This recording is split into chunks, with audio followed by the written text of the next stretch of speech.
बिहार चुनाव में मिली अप्रत्याशित हार के बाद कांग्रेस पार्टी लगातार आत्मचिंतन में लगी हुई है। कांग्रेस का आरोप है कि हार का कारण सिर्फ जनता का फैसला नहीं, बल्कि वोट चोरी, फर्जी वोटिंग और एसआईआर में की गई गड़बड़ियां हैं। राहुल गांधी शुरू से कह रहे हैं कि देश में लोकतंत्र खतरे में है और एक एक कर बड़े बड़े खुलासे कर रहे हैं। और अब यही मुद्दा राजस्थान में भी जोर पकड़ चुका है, जहां युवा कांग्रेस ने एसआईआर को वोट चोरी का नया तरीका बताते हुए केंद्र सरकार, राज्य सरकार और चुनाव आयोग के खिलाफ जमकर प्रदर्शन किया।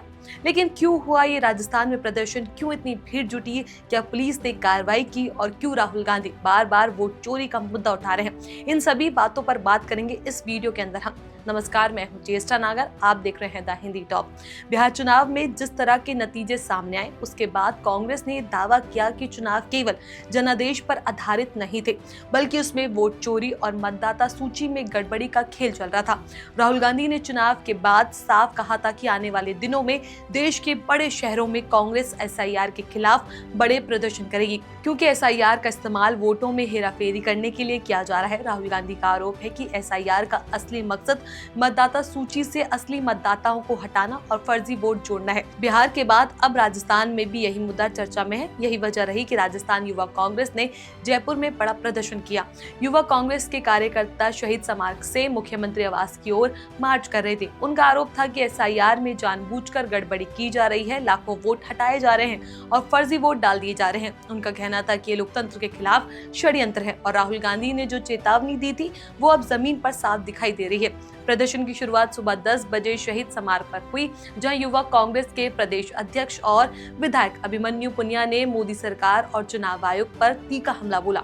उनका कहना है कि एसआईआर कोई पुनरीक्षण अभियान नहीं, ये वोट चोरी का प्लान है। बिहार में जो हुआ वो अब राजस्थान में हो रहा है। युवा कांग्रेस के राष्ट्रीय अध्यक्ष उदय भानु चीप दोपहर बाद पहुंचे और उन्होंने भीड़ को संबोधित करते हुए कहा कि वोट चोरी न सिर्फ बिहार में हुई, बल्कि राजस्थान, हरियाणा और कई राज्यों में इसका साफ सबूत मिलता है।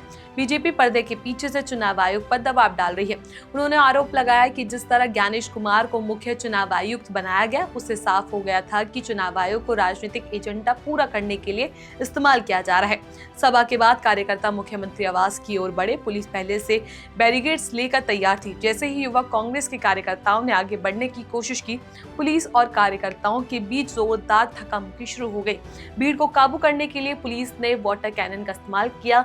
कई कार्यकर्ताओं को पुलिस ने खींचकर हिरासत में ले लिया।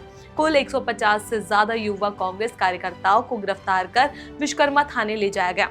राहुल गांधी लगातार ये मुद्दा उठा रहे हैं कि वोट चोरी से लोकतंत्र पर खतरा मंडरा रहा है। उनका कहना है कि भाजपा सरकार चुनाव जीतने के लिए किसी भी हद तक जा सकती है, चाहे वह फर्जी वोटिंग हो, एसआईआर में गड़बड़ी हो या फिर मतदाता सूची को बदलना हो। कांग्रेस का दावा है कि एसआईआर के नाम पर लाखों असली वोट काट दिए गए हैं। अब यही आरोप राजस्थान में भी खुलेआम हो गया है।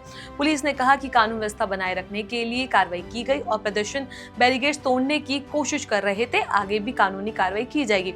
कांग्रेस का दावा है कि आंदोलन शुरुआत और आने वाले दिनों में पूरे देश में फैलेगा। राहुल गांधी के नेतृत्व में कांग्रेस एसआईआर को फर्जी वोटिंग का हथियार बताकर सरकार के खिलाफ मोर्चा खोलेगी। बिहार से शुरू हुआ आरोप अब राजस्थान तक फैल चुका है और कांग्रेस का कहना है कि लोकतंत्र की रक्षा के लिए लड़ाई अब और तेज होगी।